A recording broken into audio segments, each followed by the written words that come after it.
We're currently ignoring the most striking macro data of the entire year. Right now, there's a hidden catalyst actively breaking the global supply chain, and we need to unpack exactly how it works. Okay, so let's dive into this staggering $110 oil reality. Right now, we are witnessing a massive historic shock that has suddenly ripped 20% of the global energy supply offline. Literally a fifth of the world's energy just gone. This isn't your standard market fluctuation. It's a profound physical disruption. We're shifting from a mere price shock to a devastating volume shock, and that distinction is absolutely crucial. See, a price shock just means you and I pay more at the pump, which hurts, sure. But a volume shock, that means the physical oil simply does not exist. Factories physically shut down, cargo fleets get grounded, and power grids face severe strain. And that ripples across literally every single sector of the global economy. Part 1. The $1,100 oil shock and the immediate loss of 14 million barrels per day. But real quick, before we map out the systemic fallout from this disruption, here's our standard Morgan Stanley disclaimer. These forecasts are based on highly volatile current market conditions, and honestly, they're subject to rapid, unpredictable change. Past performance is absolutely no guarantee of future results. Whenever you're navigating extreme macro shifts like the ones we're unpacking today in this explainer, always seek independent financial advice tailored to your specific situation. All right, let's keep moving. Part 2. The Strait of Hormuz Blockade, where transits have effectively cratered by 95%.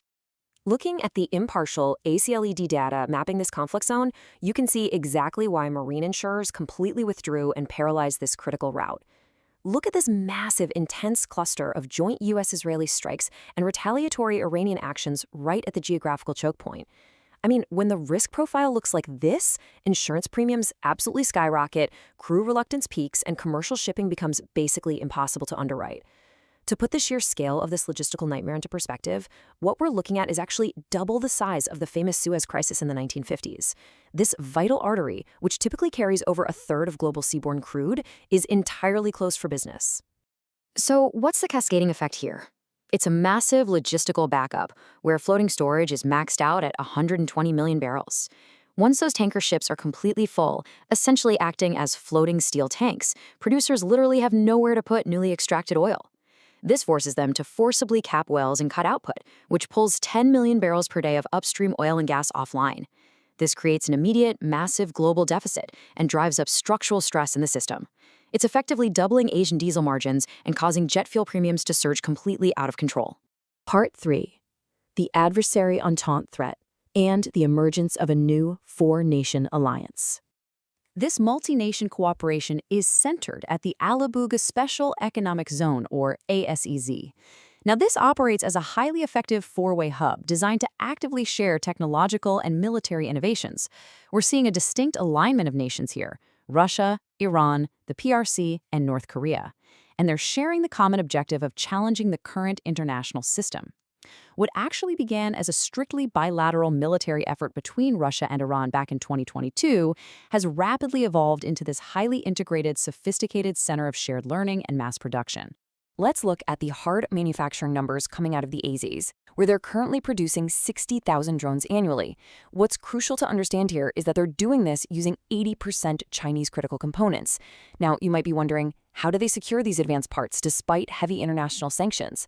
Well, the reality is they're successfully exploiting dual-use civilian imports and routing them through incredibly complex, hidden networks of shell companies.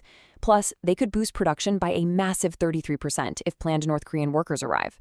Russia faces a severe domestic labor shortage on the factory floor right now, making this 25,000-strong foreign workforce integration a really vital strategic move.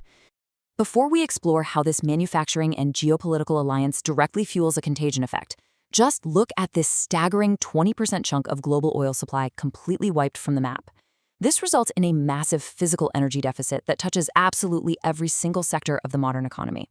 And hey, if you want to constantly stay ahead of these massive macro shifts and understand the data before the market prices it in, hit that subscribe button right now. Part 4.